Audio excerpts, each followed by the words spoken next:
Hey, good morning, and thanks so much for joining me here for Michiana Unsolved. I'm Christine Kirsten, and this is a series that we do every single Monday, and we highlight unsolved cases within our community. And today is an interesting one. A lot of times we'll take a look back to a lot of cold cases and highlight those. Very rarely do we highlight cases that have happened so recent as the one we're about to today. But there's an urgency that comes with it because police right now are looking for some answers. And I'm going to pull up some video for you right now. And they're of these images. These are individuals that police are looking for your help identifying. We are highlighting a case that happened back on July 28th. You may remember it. There was a mass shooting that happened in South Bend, more specifically off of Bissell Street. And 4 people were shot. More than 200 rounds were fired. I mean, imagine that.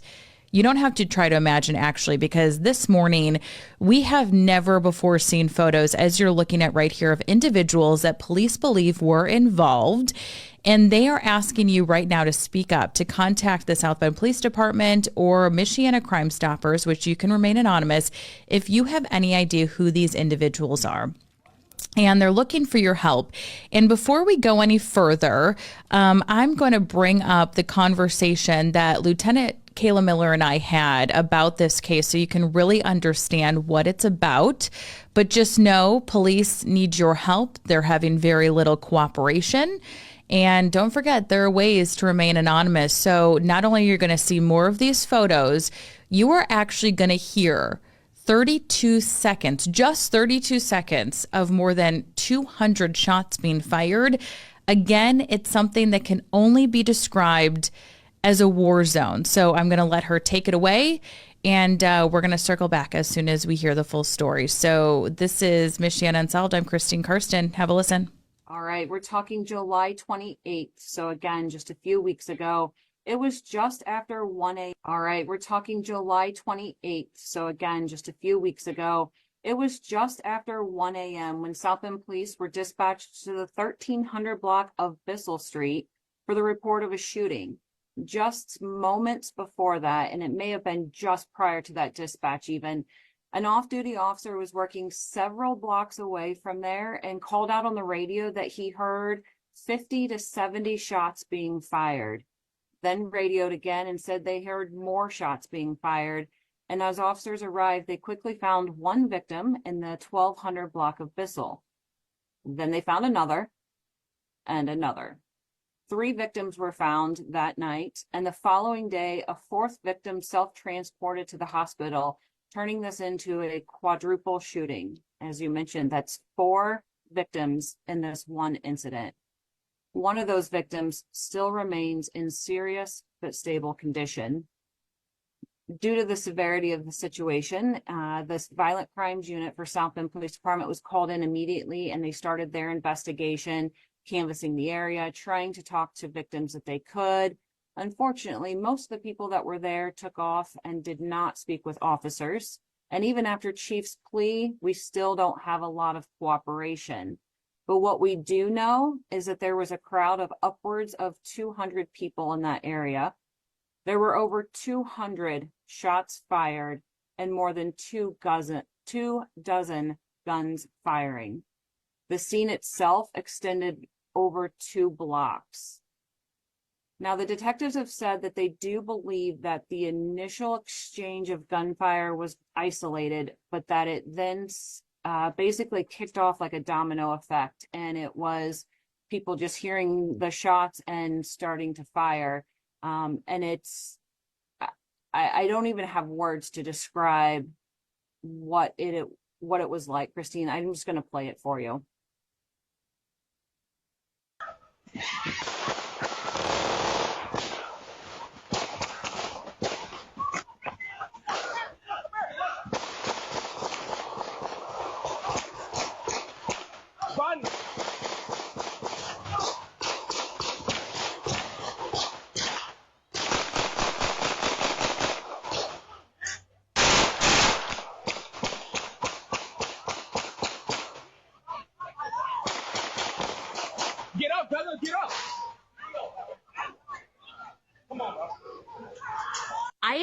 no words.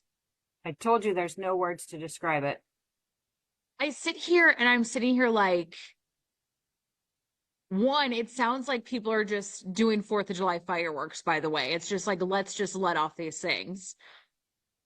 And then just to seriously imagine these kids is what I'm going to call them. They look like kids.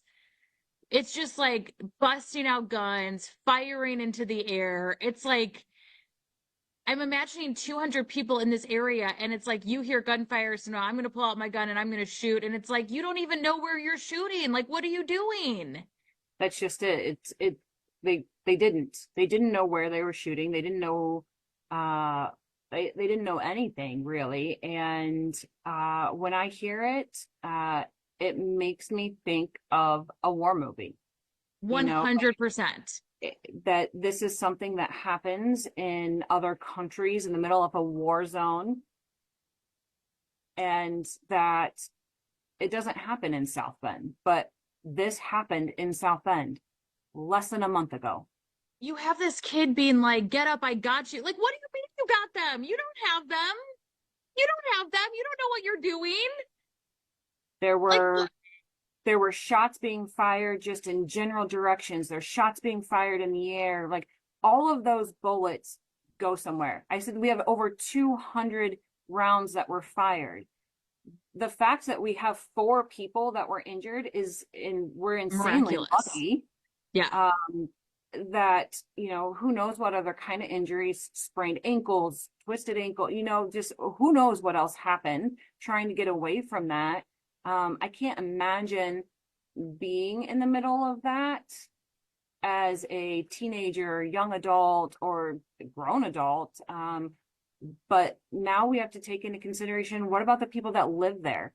The people that are living in that community going, what is happening? How do we protect ourselves? And as there's bullets flying and some going in the homes, because there's countless houses and cars that for were sure. damaged as well. Right. And yet we have little to no cooperation. This irks me so much because I sit here and I think, how dare you? Like, how dare you terrorize my home? How dare you terrorize my neighborhood? How dare you have so much lack of care for your surroundings that you're willing to just open fire in a community that is not yours? And I say that in the sense of if this community was yours, you'd care about it, and you don't. Like, this is horrible behavior. I sit here and we hear stories of bullets going through bedrooms, kids sleeping on floors, like working at the South Bend Police Department. That's not a story. That's real life. This irritates me so bad. I like, honestly, like the first time we heard it, I mean, everyone is just the same. It's like, it sounds like a war zone. Like we don't live in a war zone, yet that is what has happened. And as you mentioned at the very start, like this isn't the first time that this has happened. No. This isn't the first time. And yet, if you care about our community, you will speak up. If you're afraid to come to the police department and talk with violent crimes detectives, okay, we've given you a platform. Michiana Crime Stoppers is anonymous. You can submit tips. You can call tips in. You can do it from your phone. People don't even, I mean, we're on our phones all day long, right.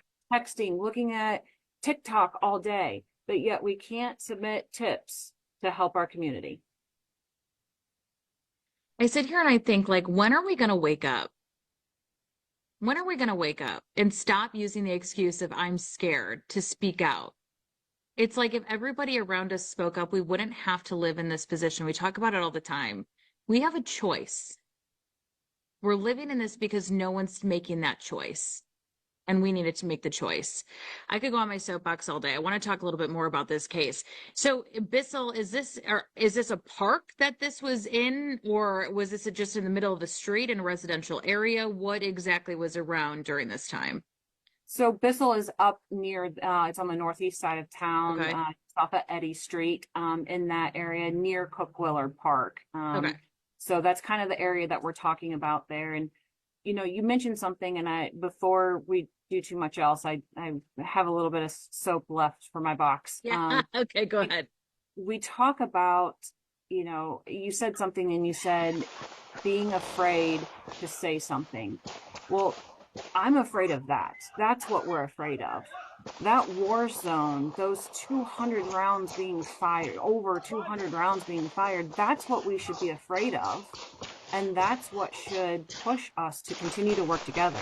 We, from the police department and Crime Stoppers and, all of the different organizations within the community, we have been trying to build the relationships and bridge gaps. And if this doesn't help us, I don't know what can.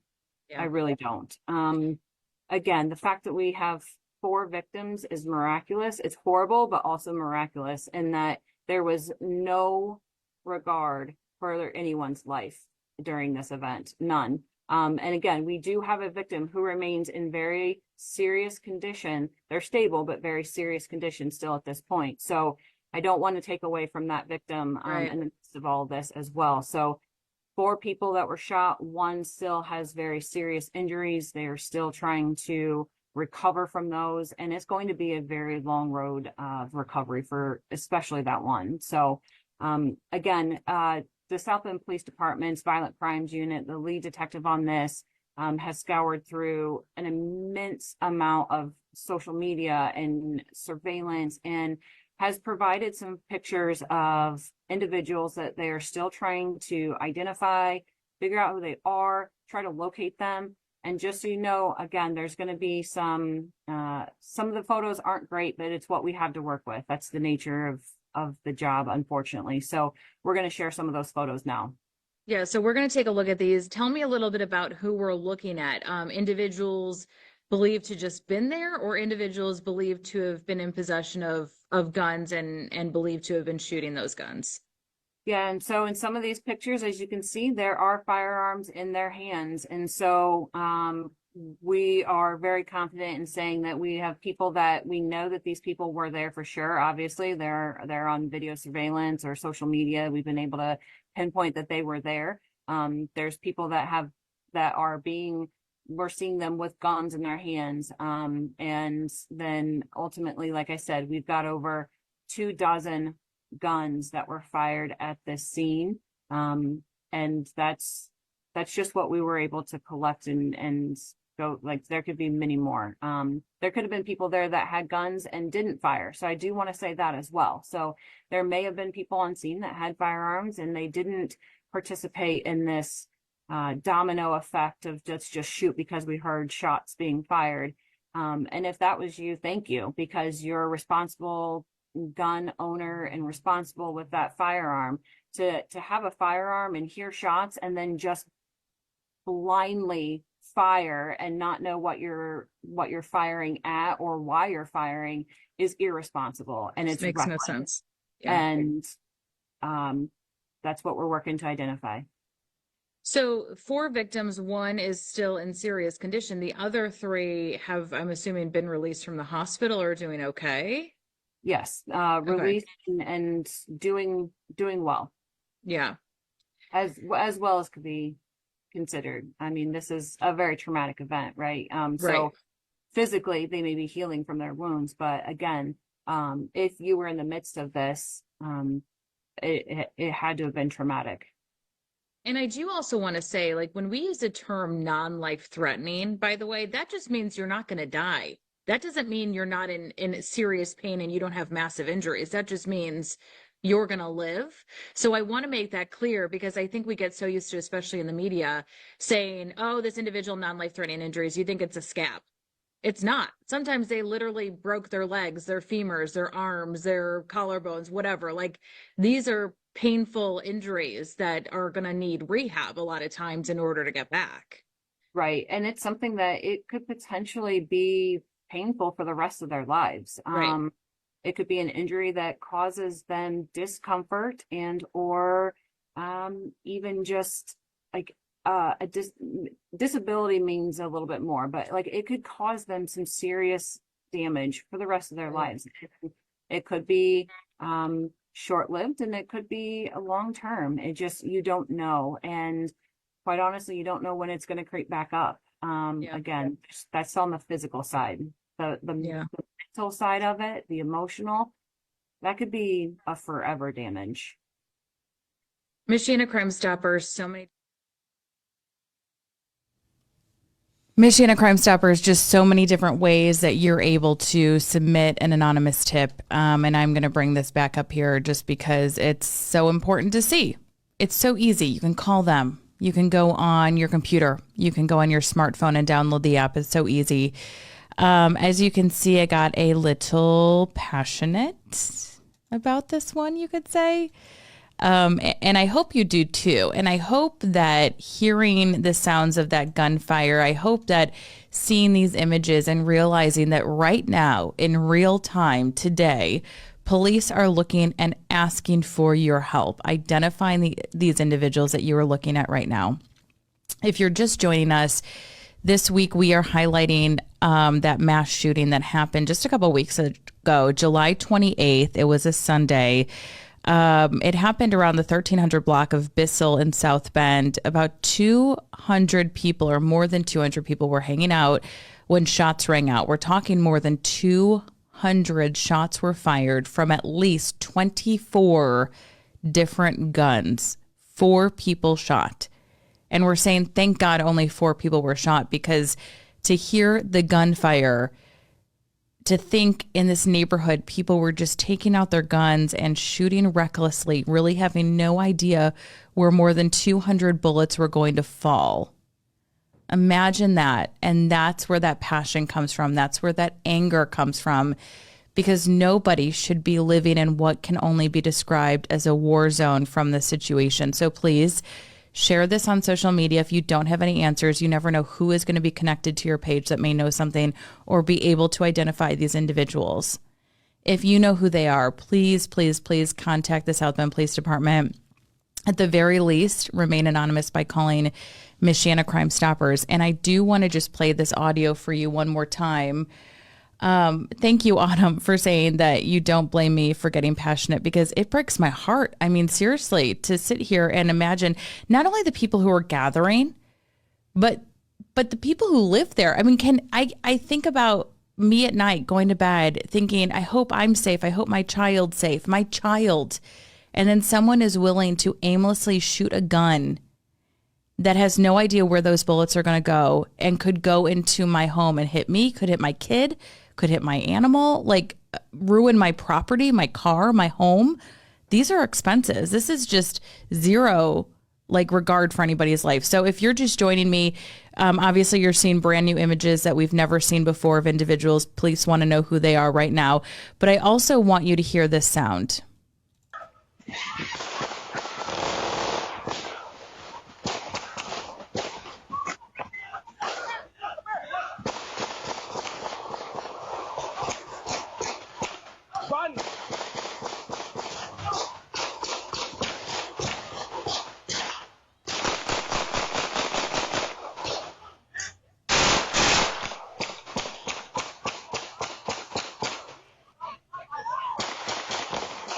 Get up, brother, get up.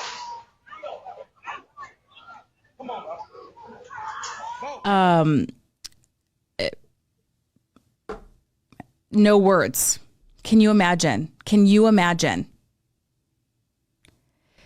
So if you have any information, please call Michiana Crime Stoppers.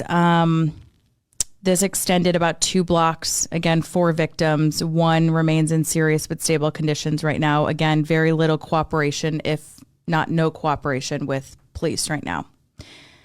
So Michiana Crime Stoppers, again, this information, I feel like I can't bring it up enough, but if doing the right thing doesn't motivate you, there is, of course, the ability for a cash reward. So please share this.